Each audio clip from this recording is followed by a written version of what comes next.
자, 고양이가 기른 다람쥐 보겠습니다. 일단 가래는 단편 소설, 성격, 배경, 제재, 주제, 특징이 있는데 본문을 일단 먼저 하고요. 그 다음에 정리를 해보도록 할게요. 일단 보시면 여기 소제목을 제시를 했어요. 소제목이 나온다. 맨 처음 다람쥐가 나타난 것은 1994년 3월이다. 어머니는 마당에서 씨고구마를 고르고 있었다. 추위에 약한 고구마는 조금만 찬바람이 맞아도 얼어서 썩어버린다. 물론 따뜻한 방에다 보관하지만 봄이 되면 썩은 게 절반이다.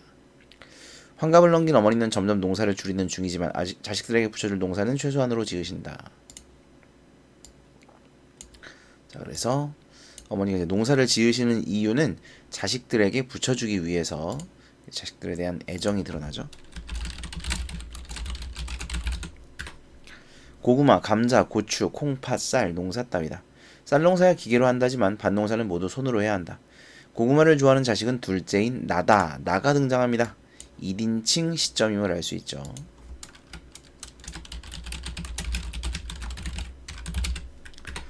어머니는 나 때문에 해마다 고구마 농사를 짓는다. 그날따라 어머니는 내 생각으로 눈을 감고 있었다. 그런데 뭔가 발등을 타고 넘어갔다. 눈을 떠보니 아주 귀여운 다람쥐다. 숱하게 보아온 동물이지만 그날은 특별하게 보였다. 사람이 나이 들면 동물을 좋아한다는 말이 있다. 자연과 가까워진다는 뜻이다.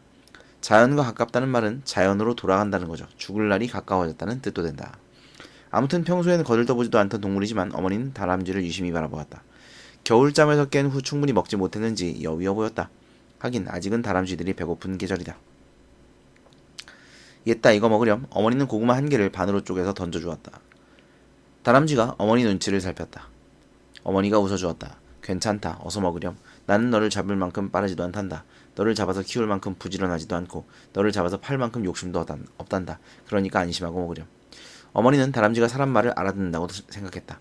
그것은 어머니의 어머니가 가르쳐준 진리였다. 어머니의 어머니는 나의 할머니겠죠. 외할머니죠, 정확하게는. 사람하고 가깝게 살아가는 동물 앞에서는 말을 함부로 하지 마라. 말을 알아듣는다는 얘기죠. 특히 집에서 기르는 짐승들은 사람 말을 알아들어. 소도 알아듣고 돼지, 개, 닭, 염소도. 쥐는 사람이 기르진 않지만 사람과 같이 살지. 그래서 쥐도 사람 말을 알아듣는단다. 어머니는 우리에게도 그런 말을 자주 하셨다. 과연 다람쥐는 어머니의 말을 알아들었다. 어머니가 옆에 가도 도망치지 않았다. 하루 이틀 날이 가고 어머니는 그날 일을 까마득히 잊어버렸다. 한 달쯤 지났을까 어머니가 시감자를 고르고 있을 때 그 다람쥐가 다시 나타났다. 오냐 너로구나. 그래 잘 왔다. 아니 그 다람쥐인 걸 어떻게 아시는 거지? 배고플 텐데 자 먹으렴. 이제 조금만 참으면 배고픈 계절은 지나간단다. 그러니까 부지런히 일해서 식량을 모아둬야지. 그래야 겨울부터 봄까지 굶주리지 않거든. 다람쥐는 개미보다 더 부지런하다고 들었는데 안 그러니? 식량 창고를 수십 개나 만들어둔다던데. 괜찮다. 올해부터 부지런히 일하면 되니까.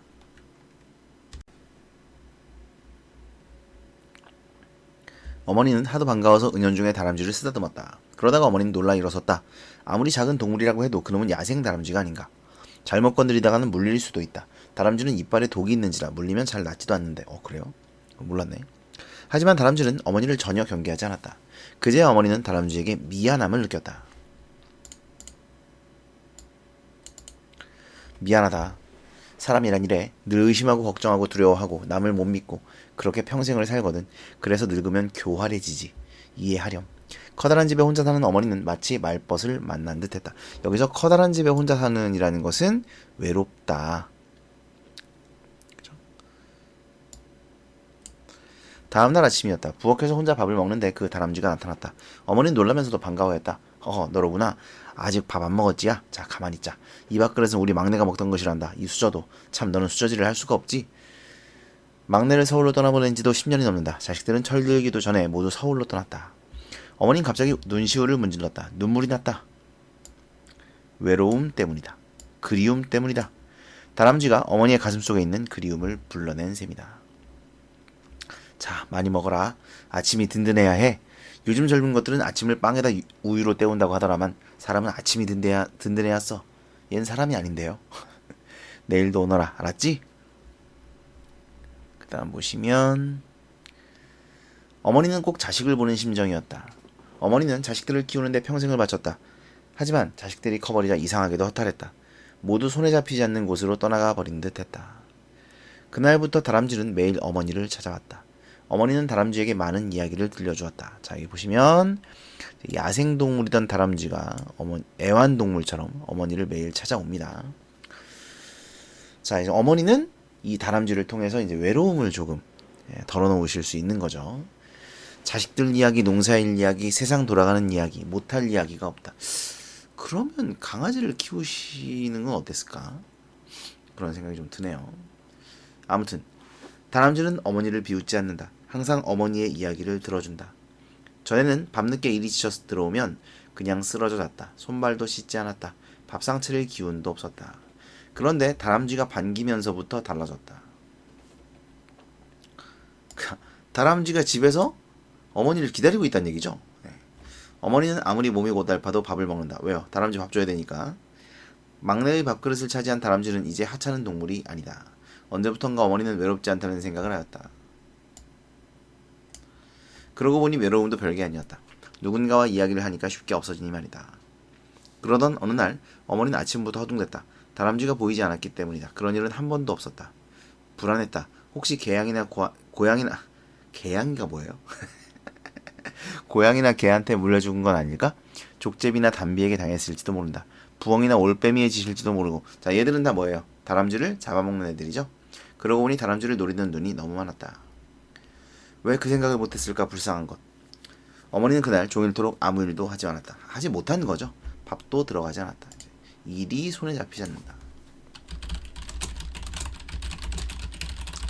관용적인 표현이죠. 일이 손에 잡히지 않는다 라고 말하죠. 서울에 있는 자식들에게 전화를 해도 마찬가지였다. 그러니까 이제 여기서 마찬가지였다는 건 마음이 편해지지 않았다는 거죠. 온통 신경이 다람쥐에게 쏠려 있음을 알 수 있죠. 그래서 옛날 사람들은 동물에게 정을 주지 마라. 어차피 동물은 사람이 잡아먹을 수밖에 없는 운명이요. 그렇죠. 옛날에는 이제 돼지도 집에서 키우다 잡아먹고 소도 집에서 키우다 잡아먹고 이랬으니까. 개도 집에서 키우다 잡아먹고 닭도 집에서 키우다 잡아먹고 그랬으니까. 그런데 동물에게 정을 주면 그런 자연의 이치가 무너지거든. 자연의 이치가 뭡니까? 바로 동물은 사람이 잡아먹을 수밖에 없는 이거. 이게 자연의 이치예요.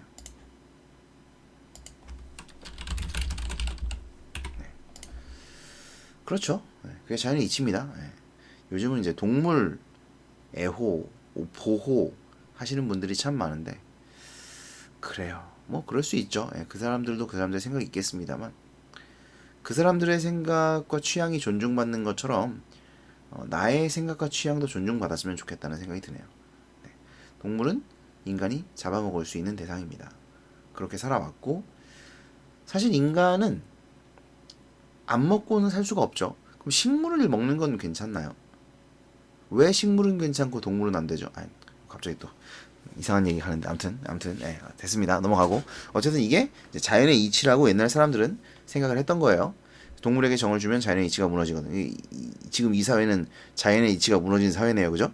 네, 동물에게 정을 주는 사회. 그다음 하고 말했던가 그날 밤 어머니는 눈물까지 흘렸다.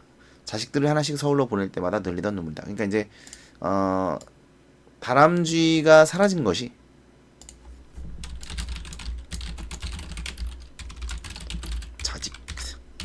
자식처럼 생각했음을 알 수 있죠. 어머니는 다람쥐에게 너무 많은 정을 주었다. 어머니는 술을 마셨다. 어이구, 그래야만 잠을 잘 수 있었던 것 같았다. 자, 지금 이게 들은 이야기겠죠. 이게 지금 나가 있어요, 그죠? 나가 있어요. 들은 이야기인데 들은 이야기를 마치 서술자가 서술하는 것처럼 쓰고 있어요. 그죠? 그러니까 원래는 어머니는 술을 마셨다고 했다. 이렇게 써야 되잖아요. 원래는 들은 이야기니까, 그죠? 근데 이것을 마치 서술자가 서술하는 것처럼 술을 마셨다 이렇게 서술을 하고 있습니다. 뭐 이 부분만 그런 게 아니라 이제 다 마찬가지죠. 다 그런 식으로 서술을 해요. 그다음 보시면 술 기운으로 막 잠이 들 참이었는데 방문을 긁는 소리가 들렸다. 아, 다람쥐였다. 오메 이놈아, 어디 갔다 이제 오냐? 나는 부엉이한테 잡아먹힌 줄 알았다. 어머니는 한 줌도 안 되는 다람쥐를 안고 울었다. 다람쥐도 웃기네요. 가만히 있는 거죠. 다람쥐를 안았는데 강아지도 아니고. 다람쥐는 한동안 어머니를 바라보다가 이쪽으로 와보세요 하듯 부엌으로 뛰어갔다. 가까운 곳에 있었던 거예요, 사실은. 어머니가 움직이지 않자 다람쥐는 몇 번이나 그 행동을 되풀이했다. 따라오라는 거죠. 그제야 어머니는 다람쥐를 따라갔다. 다람쥐는 부엌 밖으로 나갔다. 부엌 밖에는 자그마한 문이 있다. 보일러실이다. 그것도 예전엔 부엌이었다. 다만 부엌을 고치면서 보일러실 겸 창고로 칸막이 했을 뿐이다. 이런 건 왜 쓰는 걸까요? 이런 문장, 소설가는 도대체 무슨 생각으로 이걸 쓴 걸까? 안 궁금한데? 이게 어떤 의미가 있는 건가? 모르겠어요. 그것도 예전엔 부엌이었다. 다만 부엌을 고치며 보일러실 겸 창고로 칸막이 했다. 그러니까 이게 제가 이 소설이 싫은 이유. 저는 이 소설이 싫어요. 지금까지 보시면 제가 설명한 게 없죠? 설명할 게 없어요, 사실. 솔직히. 까놓고. 그냥 읽어보면 다 아는 겁니다. 뭐 이게 어려워요? 주신 것도 그냥 친 거예요. 안 치면 안 되니까. 안 치면 안 되니까. 그냥 읽어줄 수는 없잖아. 그래서 나름 나도 밥벌이 하려고. 아니 뭐 밥값 하려고. 밥벌이가 아니라 밥값 하려고. 가르치는 건데 가르쳐야 될 거 아니야. 그래서 그나마 좀 중요하다고 생각되는 거 줄 친 거긴 한데 가르칠 게 없어요, 사실. 읽어보면 다 알지. 예? 뭐 애정 이거 몰라 이걸? 읽으면 알지. 요런 건 이제 중요하지. 요런 거는 좀 이제 알아야 되고. 그 다음에 나의 외할머니 이딴 거나 설명하고 있고 어머니의 어머니다. 외할머니야. 아유 부끄러워라. 하여튼 좀 이 소설은 쉽습니다. 되게 쉬운데 쓸데없이 길어요. 그래서 쓸데없이 긴데 자꾸 이런 쓸데없는 문장 써놓으니까 조금 좀 그러네요. 이거 왜 써놓는 거야? 아무튼 자, 다람쥐는 보일러실 구석으로 가더니 땅바닥에 조그마하게 나 있는 구멍으로 들어갔다. 어머니는 호미로 그 구멍을 팠다. 그러자 판자가 보였다. 판자를 드러내자 커다란 독이 나왔다. 술독이 어디 묻혀있나 했더니 여기 있구먼. 그래. 다행이구나. 너희가 술독에서 편안히 살고 있으니 말이다. 하등 쓸데없는 소리야 이거 다. 다 쓸데없는 소리입니다. 그냥 뭐 이게 술독이 여기 술독이 있었구나. 에이, 까먹고 있었네. 이러면서 이제 술독은 우리 집 대대로 내려온 건데 뭐 시할아버지 돌아가시면서부터 술독이 필요 없어서 그러다 보니 잊어버렸네 어쩌고. 자, 이제 중요한 건 이거죠. 중요한 건 이겁니다. 다람쥐 새끼들이 있었다. 그래서 다람쥐가 사라졌던 이유가 이제 나타나지 않았던 이유가 이것 때문이겠구나. 새끼를 낳느라 그랬구나. 뭐라는 걸 우리가 생각할 수 있습니다. 새끼를 낳았구나. 경사를 본 금줄을 만들어야겠다. 이건 이제 이 금줄이 아이가 태어났을 때 금줄을 만들어 답니다. 문에다 풍습이 있어요. 이제 인간의 풍습인 거죠. 그래서 마치 아이가 태어난 것처럼 기뻐해 주는 겁니다. 금줄은 웬 새끼로 만들지?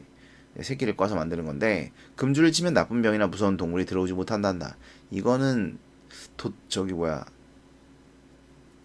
다람쥐한테 설명하는 거 맞겠죠? 우리 들으라고 하는 거 아니겠죠? 다람쥐한테. 다람쥐는 인간의 풍속을 모를 테니까 설명해 주시는 건가 봐요. 그죠? 보일러실 문에다가 새끼줄을 꼬아서 금줄을 걸었다. 그래서 이제 아이가 태어나는 것처럼 기뻐하고 있습니다. 그 다음 보시면 자, 그 다음 볼게요. 이게 너무 길어가지고 긴데 중요한 내용이 없어. 그래서 좀 띄엄띄엄 보겠습니다. 제가 미리 좀 줄을 쳐놨고요. 자, 어머니가 다람쥐 어미를 정성스럽게 보살폈습니다. 먹이도 구하고 밥도 주고 묵은 밤도 구해주었죠. 그랬더니 다람쥐가 스스로 먹이를 구하지 않게 되었어요. 왜? 어머니가 다 구해다 주었기 때문입니다. 어머니는 또 다람쥐의 식성을 잘 알아서 그 잘 먹는 것들을 잘 갖다 줬다는 거죠. 자, 그리고 수컷 다람쥐는 죽었고 야생동물이 먹이 구하는 본능을 잃어간다는 사실이 얼마나 큰 불행을 가져오는지 어머니는 미처 생각하지 못했다. 이제 뒤에 비극이 일어날 것이라는 것을 암시하고 있습니다. 지금 복선이라고 볼 수가 있고요. 그해 늦여름 어머니는 오랜만에 서울 나들이를 했는데 어떻게 하다 보니까 이제 열흘이 지난 거예요. 그러니까 이제 열흘 동안 다람쥐 밥을 안 준 거죠. 그랬더니 이제 시골집으로 내려왔을 때는 끔찍한 비극이 기다리고 있었다. 간눈을 뜬 다람쥐 새끼들이 애타게 어미를 찾고 있었다. 새끼들은 몸을 가누지도 못했다. 겨우 숨만 쉬고 있는 놈도 있었다. 적어도 사흘 이상 굶었을 것 같았다. 순간 어머니는 눈앞이 캄캄했다. 어쩌고. 자기 책임이라고 가슴을 쳤다. 배가 고픈 어머니 다람쥐는 애타게 어머니를 기다렸을 것이다. 어머니가 돌아오지 않자 오랜만에 밖으로 나와서 먹이를 구하려고 하니 쉽지 않았을 것이다. 야생의 세계에 살려면 반드시 지켜야 할 규칙도 다 잊어버렸다. 그러니 다른 동물들에게 잡아먹히는 건 시간 문제였으리라. 감나무 밑에 한 무더기 떨어진 부엉이 똥을 발견했는데 그 속에 커다란 다람쥐 머리뼈가 들어있었다. 그러니까 부엉이가 다람쥐를 잡아먹었죠. 어미 다람쥐를 잡아먹은 것을 발견했습니다. 어머니는 신을 원망했어요. 다람쥐 왜 이렇게 연약하게 태어나게 하셨죠? 라고 이제 원망을 합니다. 다람쥐 새끼를 볼 때마다 안타까웠다. 어쩌고. 잠을 이루지 못했다. 뭐 안타까워서 걱정합니다. 그 다음에 이제 고양이가 등장하는데 갑자기 술독에서 고양이 한 마리가 뛰쳐나온다. 이 술독이 그 다람쥐 새끼들이 있는 데잖아요. 고양이가 뛰쳐나왔죠. 그래서 아마 고양이가 다람쥐들을 다 잡아먹었을 것이다 라고 생각을 했어요. 어머니는 고양이가 다람쥐 새끼들을 다 잡아먹었을 것이라고 생각했다. 하지만 놀랍게도 어머니의 손전등을 받으며 꿈틀거리는 다람쥐 새끼들이 있었다. 고양이 새끼도 보였다. 놀랍게도 고양이가 다람쥐 둥지에다 새끼를 낳은 모양이었다. 고양이 새끼는 4마리였다. 고양이는 다람쥐의 무서운 천적이다. 그래서 더욱 믿어지지 않았다. 어쩌고. 그 다음 보니까 신이야말로 공평하십니다. 원래 인간이 그렇죠. 이렇게 신은 원망했다가 신을 칭찬했다가 하는 게 이제 인간입니다. 아무튼 자 이렇게 이제 태도가 바뀌고 있죠. 그 다음 다람쥐와 고양이의 생활은 전혀 다른데 다람쥐는 한 곳에 보금자리를 정해놓지만 고양이는 일정한 보금자리가 없다. 돌아다니며 잠을 잔다. 자 그래서 이제 걱정을 하는 거예요. 고양이가 다람쥐랑 습성이 완전히 다른데 어떻게 다람쥐를 키우려나. 그래서 어머니는 다람쥐 새끼를 뺏을 생각도 했지만 의부더미 격인 고양이의 슬픔을 생각하니 그럴 수가 없었다. 대신 다람쥐 새끼들을 가깝게 두려고 했다. 새끼 때부터 매일 들여다보았는지라 다람쥐 새끼들도 어머니를 따랐다. 어머니는 고양이에게 전혀 간섭하지 않았다. 고양이는 자기 방식대로 다람쥐를 교육시켰다. 이게 어떻게 보면 두 번째 시행착오예요. 그러니까 어머니가 한 첫 번째 시행착오는 다람쥐를 애완동물처럼 키웠다는 겁니다. 이게 첫 번째고 두 번째는 고양이가 다람쥐를 키우는데 내버려 뒀다는 거죠. 이게 두 번째 시행착오라고 볼 수 있어요. 사실은. 자, 그러니까 고양이가 다람쥐를 자기 방식대로 키웁니다. 음식도 육식을 강요하고 도토리나 밤 대신 고기를 먹었다. 먹을 수 있나? 고기를. 주로 쥐를 먹었다. 게다가 찍찍 우려하건만 이 다람쥐가 쥐를 먹다니. 사실 이게 비슷하잖아요. 다람쥐잖아. 다람쥐. 그죠? 아무튼 찍찍 우려하건만 야옹야옹 하려고 들었다. 그러다 보니 찌용찌용 하는 소리가 들었다. 본성을 잃어버리게 됐다. 쥐나 참새를 사냥하는 방법도 배웠지만 발톱이 날카롭지 않아서 실패했다. 그렇죠. 다람쥐가 참새를 어떻게 잡아요? 그럴 수밖에 없는 것이 고양이는 예민한 코로 쥐를 찾아내지만 다람쥐는 귀는 박지만 코는 무딘 편이다. 왜요? 여러분 다람쥐는 왜 귀가 밝을까요? 포식자가 다가오는 소리를 듣고 도망쳐야 하기 때문입니다. 그래서 귀가 밝은 건데 그런 다람쥐에게 이제 새를 잡으라고 하니까 말이 안 되죠. 그러다 보니 고양이와는 어울릴 수가 없었다. 그 아랫줄 다람쥐 새끼들은 개나 다른 고양이를 보아도 도망치지 않았다. 왜? 고양이가 도망치라고 가르치지 않았으니까. 쥐를 보면 고양이처럼 공격을 했다. 쥐가 이길 것 같은데 다람쥐 정도를. 그러다가 다람쥐 한 마리가 이웃집 고양이에게 물려주었다. 생각해보니까 쥐를 보면 고양이처럼 공격을 했잖아요. 그 공격을 받은 쥐는 얼마나 황당했을까? 이 새끼 뭐야? 이런 느낌이지 않았을까요? 아무튼 이웃집 고양이한테 물려 죽었어요. 설마 자기를 공격해서 죽일 거라고 생각을 안 했겠죠. 나머지 한 마리도 부엉이의 공격을 받았다. 한 마리는 죽었고 한 마리는 죽진 않았네요. 공격을 받긴 했는데 다람쥐는 부엉이가 무서운 적이라는 사실도 몰랐다. 부엉이가 아무리 사나워도 고양이를 당해낼 수는 없었기 때문이다.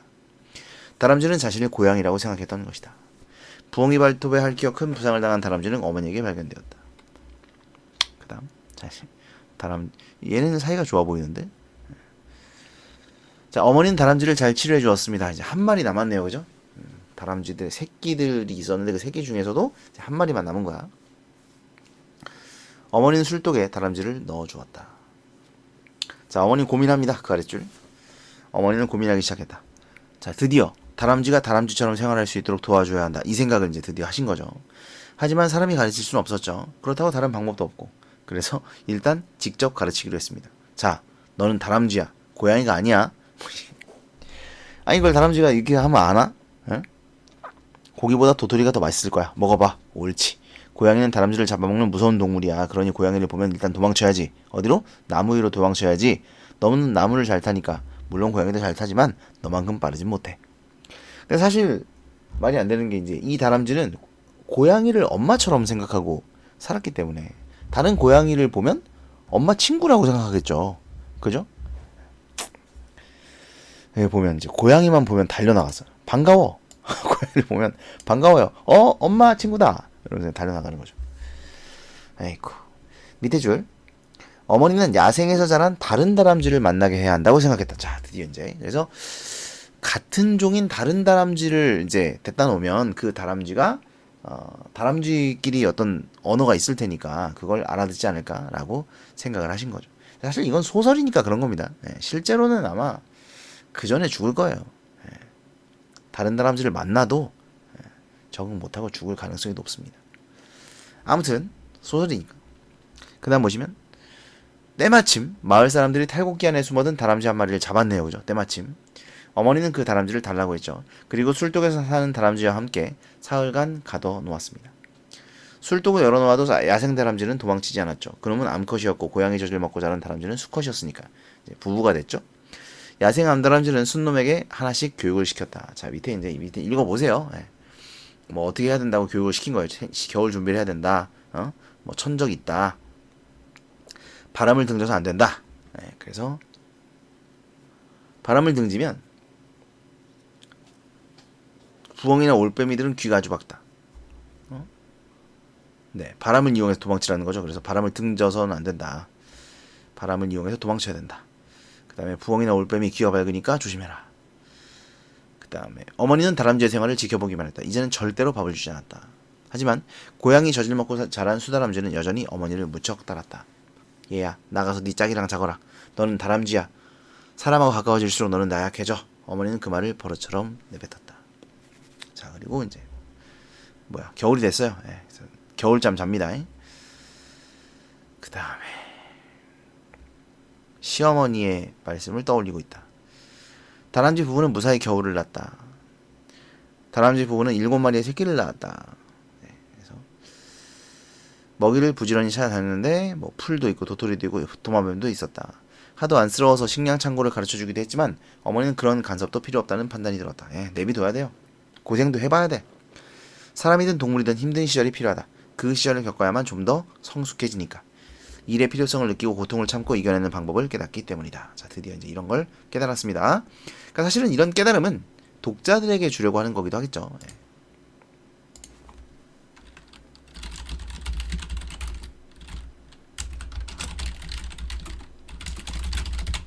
그 다음 보시면 자, 어머니와 다람쥐에 대한 이야기가 소문이 나기 시작했다. 예, 유명해졌어요. 처음엔 마을 사람들이 와서 구경하고 경사스러운 일이라고 했다. 술독에서 살아가는 것으로 보아 뭐 우리 집 조상이 다람쥐로 태어난 모양이라고 입을 모았다. 쓸데없는 소리 하죠. 그 다음 어머니에 대한 이야기는 읍내에서 발행되는 지역신문에 소개되고 자, 국회의원, 군의원, 조합장, 면장 같은 사람들이 찾아왔다. 그들은 어머니와 함께 사진을 찍고 싶어 했다. 이런 건 이제 이런 사람들은 보통 이제 뭐랄까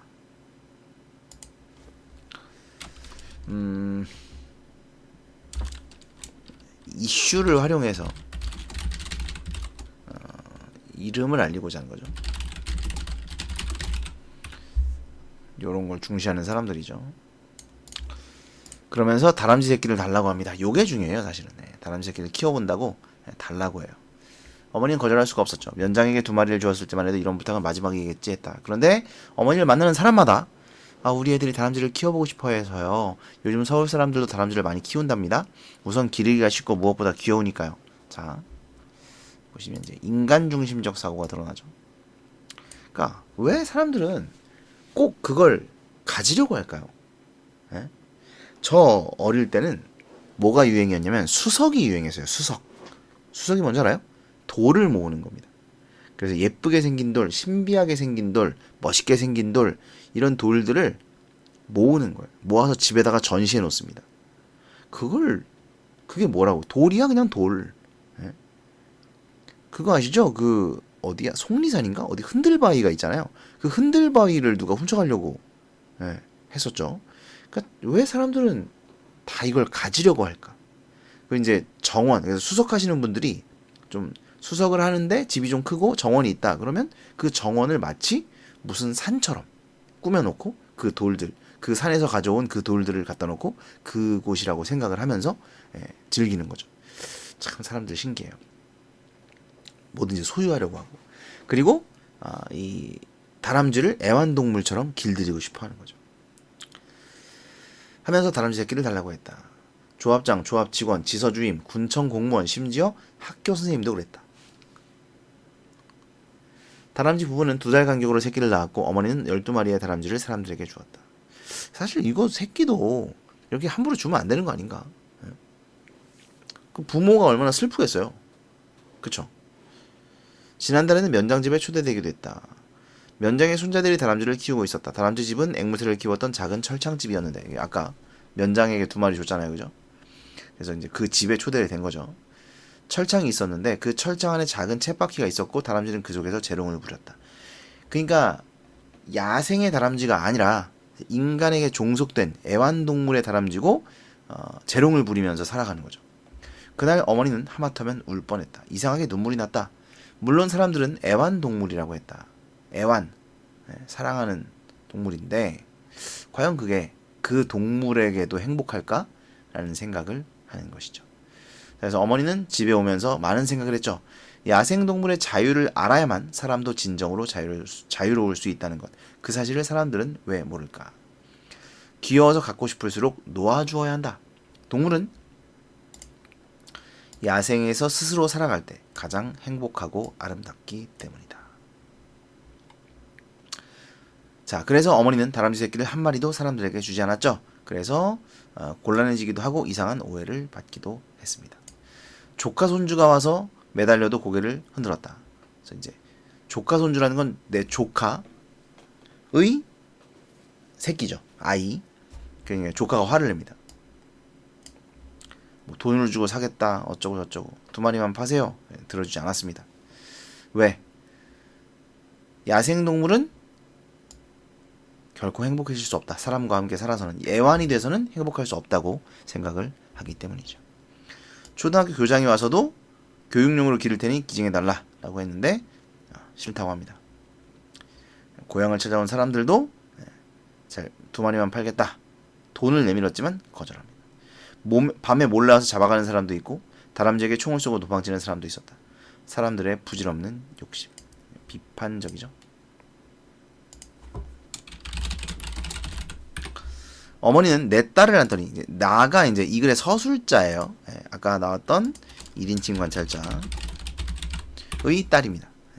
안더니 그러니까 이제 여기서 이 나라는 인물만큼은 어머니를 이해하는 인물로 그려지고 있습니다.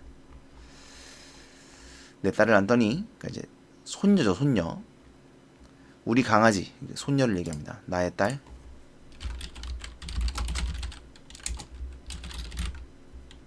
어머니의 손녀. 뭐라 그래야 돼? 손녀를 강아지라고 표현한 거죠.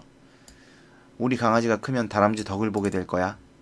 다람쥐는 여름 내 부지런히 일하지. 밤도 모으고 도토리도 모으고 그 창고를 수십 개 만들어 밤이나 도토리를 저장하거든. 허허. 근데 말이야. 그 녀석들은 그 많은 식량 창고를 기억을 못해. 그래서 어떤 건 땅에 그대로 묻혀있게 돼. 땅에 묻힌 밤이나 도토리가 싹을 틔운단다. 우리 집 뒷란에도 그렇게 해서 싹을 틔운 밤나무가 많아. 바로 그 밤나무가 자라면 우리 강아지도 따먹을 테니까. 자, 이게 바로 다람쥐의 덕을 보게 된다는 것이죠. 하며 달궁달궁 하며 흔들며 재우기 시작하셨다. 이게 끝이에요. 네, 이게 소설의 끝입니다. 자, 정리를 해볼게요. 자, 정리를 했고요. 갈래는 단편 소설입니다. 주제는 동물에 대한 인간중심적 사고를 비판하는 것에 있습니다. 시점, 1인칭 관찰자 시점이다. 관찰자인 나가 주인공인 어머니에 대해서 소설하고 있습니다. 줄거리는 야생 다람쥐가 어머니에게 다가왔다. 어머니가 고구마 반개를 던져 주었고 그것이 이제 계기가 되어서 다람쥐가 매일같이 어머니를 찾아오게 됩니다. 그래서 어머니가 외로움을 달랠 수 있게 되었는데 문제는 이제 다람쥐가 애완동물화 되었다는 것이죠. 자, 그런데 어느 날 다람쥐가 이제 보이지 않자 어머니가 걱정을 했는데 다람쥐가 새끼를 낳았다는 거. 술독에다가 새끼를 낳았죠. 어머니가 다람쥐와 다람쥐 새끼들에게 먹이를 구해다 주었다. 그래서 다람쥐가 야생성을 잃게 됐고 이것이 이제 비극을 가져오는 계기가 되죠. 어머니가 오랜만에 서울에 다녀갔는데 이제 어떻게 하다 보니까 열을 이제 있다가 가셨어요. 스스로 살아가는 방법을 잊은 다람쥐들이 떼죽음을 당하게 됩니다. 2마리 남고 다 죽었죠. 여기서 이제 신을 원망하죠. 어머니는 남은 다람쥐 2마리가 있는 곳에 고양이가 새끼를 낳고 다람쥐들을 자기 새끼처럼 키우게 됩니다. 고양이처럼 키워진 다람쥐들은 포식자를 두려워하지 않고 포식자들에게 공격을 받아 역시 한 마리가 죽고 한 마리는 크게 다치게 되죠. 다음에 9번을 보면 어머니는 이 다람쥐, 그 남은 한 마리 남은 다람쥐를 치료하고 그 다람쥐를 다람쥐 본연의 모습으로 살아가도록 도와주려고 합니다. 그래서 이제 자기가 직접 가르쳤는데 말이 안 통하니까 안 되겠죠. 그래서 다른 다람쥐를 만나게 해줘야 되겠다라고 생각을 했는데 마침 마을에 숨어든 다람쥐가 포획되고 이 다람쥐를 술독에 함께 사흘간 가둬둡니다. 그래서 이제 둘이 부부가 되고요. 야생 암다람쥐, 그 잡혀온 친구 야생 암다람쥐가 원래 있던 순놈에게 다람쥐로서 살아가는 방식을 교육하게 되고, 그래서 다람쥐가 이제 다람쥐로서 살아가게 됩니다. 근데 이게 다람쥐로서 살아가게 되긴 하는데 여전히 거기 살아요. 그죠? 그러니까 사실 완벽하다고 보긴 좀 어렵긴 한데 어쨌든 어머니와 다람쥐에 대한 소문이 퍼지고 많은 사람들이 다람쥐를 달라고 합니다. 사람들은 다람쥐를 애완동물로 그리고 소유하기를 원합니다. 이런 사람들 때문에 이제 다람쥐가 고통을 받는 거죠. 면장집에 갔다가 쳇바퀴에 갇혀 사람들에게 재롱을 부리며 살아가는 다람쥐를 보고 어머니는 동물은 야생에서 스스로 살아갈 때 가장 행복하다라는 것을 이제 깨닫게 되고요. 그래서 더 이상 아무에게도 다람쥐를 주지 않게 됩니다. 자연이 자연의 습성을 지키며 살아가는 것이 인간에게도 도움이 된다. 그 밤나무 마지막에 보면 뭐 밤나무가 자라게 된다 이런 얘기 하시죠. 그러면서 인간에게도 그것이 좋다라는 깨달음을 주고 있습니다. 인간은 참 인간 중심적이에요. 정말 인간 중심적이다. 강아지들한테 이제 옷을 입혀준다. 강아지들도 옷을 입으면 좋을까? 인간 중심적인 생각이죠. 걔들은 털을 더 예뻐할지도 몰라요. 털을 까고 거기다 옷을 입힌다는 거죠. 강아지들은 털을 이렇게 어떤 모양으로 난 걸 보고 아 예쁘다 라고 느낄 수도 있거든요. 근데 인간은 인간이 예쁜 모습으로 걔들을 꾸미죠. 뭐 이건 약간 다른 얘기긴 하지만 왜 귀신은 인간의 모양을 하고 있을까? 왜 구미호들은 인간이 되고 싶어 할까? 뭐 이런 거. 이런 인간 중심적인 건 참 끝이 없습니다. 또 지구가 멸망한다. 뭐 환경이 파괴되고 뭐 지구 온난화가 오고 빙하기가 와서 지구가 멸망한다. 지구는 멸망하지 않습니다. 인간이 멸망하는 거예요. 네. 이것도 인간 중심적인 사고입니다. 인간이 멸망하면 지구가 멸망하는 것과 같다. 뭐 이렇게 생각을 하는 거죠. 그렇지 않거든요. 네. 아무튼 그래서 이런 인간 중심적 사고를 비판하고 있는 그런 작품이다. 그리고 생태학적으로 좀 자연 친화적이고 자연은 자연 그대로 두어야 한다라는 그런 인식이 드러나고 있는 작품이다. 이렇게 정리하면 되겠습니다.